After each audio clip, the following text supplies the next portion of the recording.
This is Karen with Karen's Cards and More, and today I'm going to show you a project for a different use for your Stampin' Up! Designer Series paper other than a card. I traditionally do cards, but I'm going to show you a little different project today. This project would be great, especially for maybe teenage girls, Girl Scout groups, a church group, or even to have your gal pals over and have a neat crafting project that you could do together.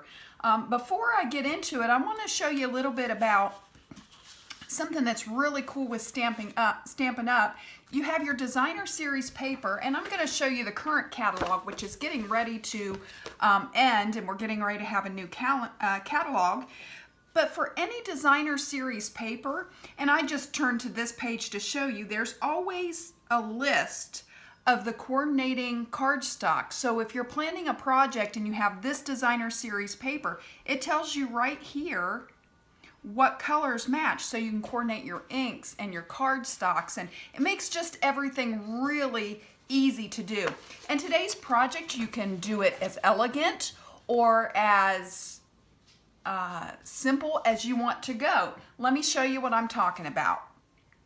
Today we're going to look at an altered composition notebook. Cute idea, great idea for journaling. I'll walk you through the one that I did, and then I'll give you a few tips on doing your own. I did use the Magnolia Lane Designer Series paper and coordinating cardstock, and I embossed the Magnolia cutout on the front, used a few rhinestones. I did cover the binding. So on the inside, I made a pocket here and just put a few, just a little cards in there that you could use. Down here, I just put a tag. It says, "Where flowers bloom, so does hope." I covered this, used a few paper clips, have a magnet in here, just some stickers, another pocket, and then I just did a couple dividers.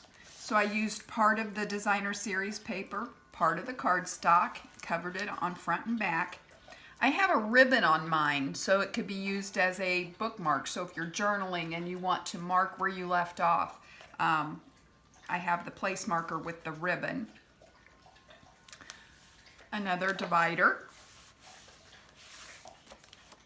I used some of the magnolias that I die cut out, and then I covered the back. So let me just give you a few tips. I'm not going to try to walk you through every step, but I just want to give you a few tips, things that I learned while I was doing mine. So I started with a composition book, and you can get these at Walmart, the dollar store. Certain times of year you can get them even cheaper than others. 50 cents to $1. You could probably get one of these. The first thing I'll tell you is, even one book, not even going from book to book, just with using one book, you can't just go by the measurements and think that it's going to be square and it's going to work perfect. So let me show you what I did. The first thing I did was I covered the front. And what I found worked, instead of trying to cut it exactly to size, I figured out which piece of Designer Series paper that I wanted to use, and then I put some Tombow glue, some liquid glue. You could use tear and tape, but it doesn't give you much time to react, and it's very hard to get it perfect the first time. I would really suggest liquid glue, because then you have some time to move it around and get it where you want it. So I just covered the front, and I didn't put any on the binding at first. I just covered this part of the composition notebook, and then I was able to just line this up at the bottom, pull it over to the binding, smooth it down real good, and then, because it was glued on there, I was able to open it and trim with my scissors around. And that worked better than trying to cut it, because the bottom of this is going to be straight, but the notebook may not be. So that was the way that I found was the best.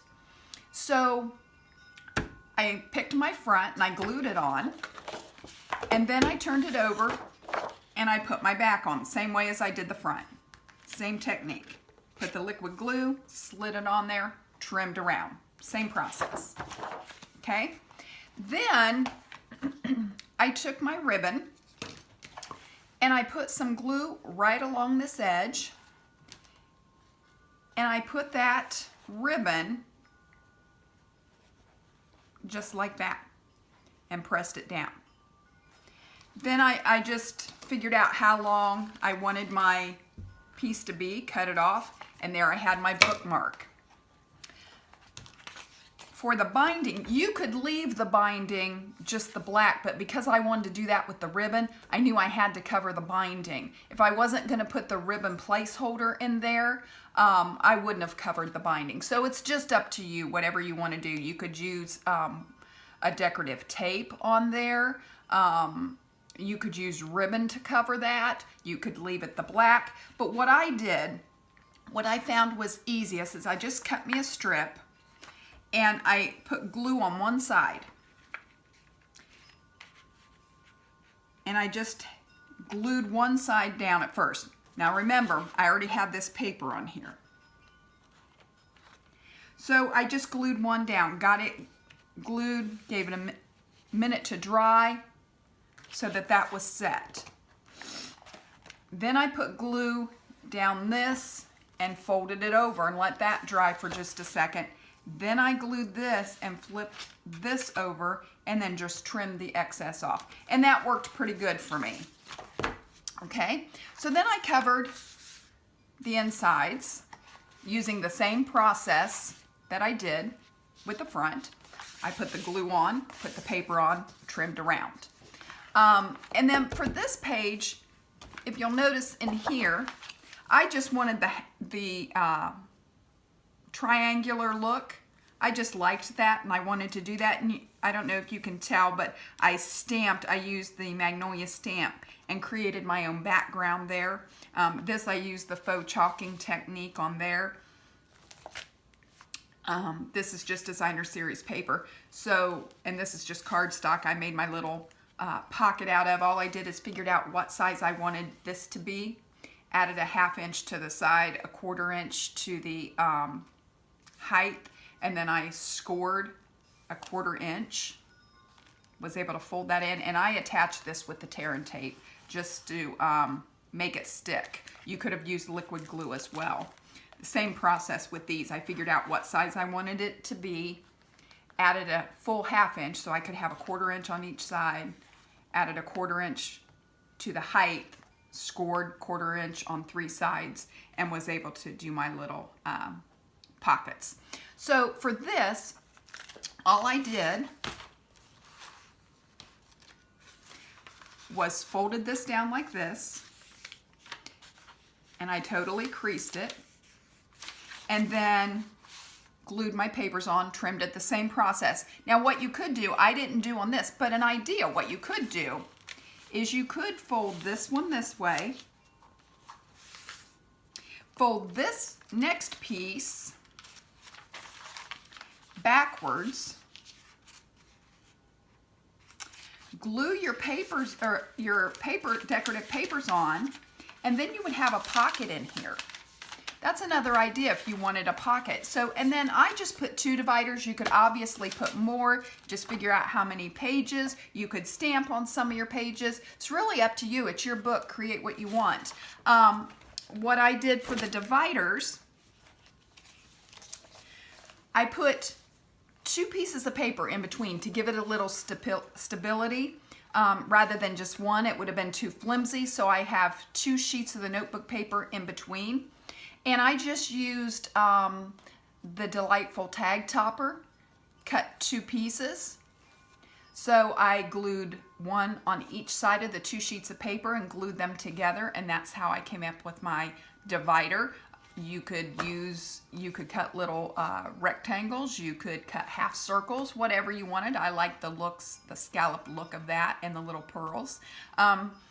This I did not fold the paper like I did before. I just put 2 sheets together, glued this on the front, trimmed around, glued this on the back, trimmed around. I did my designer paper first and then knew the rest was going to be my cardstock. Same thing over here. When I put these in here, I just took my bone folder. After I got it glued down, I took my bone folder and I just went along that crease in between there just to push it down to make it lay down in there. That's how I did that.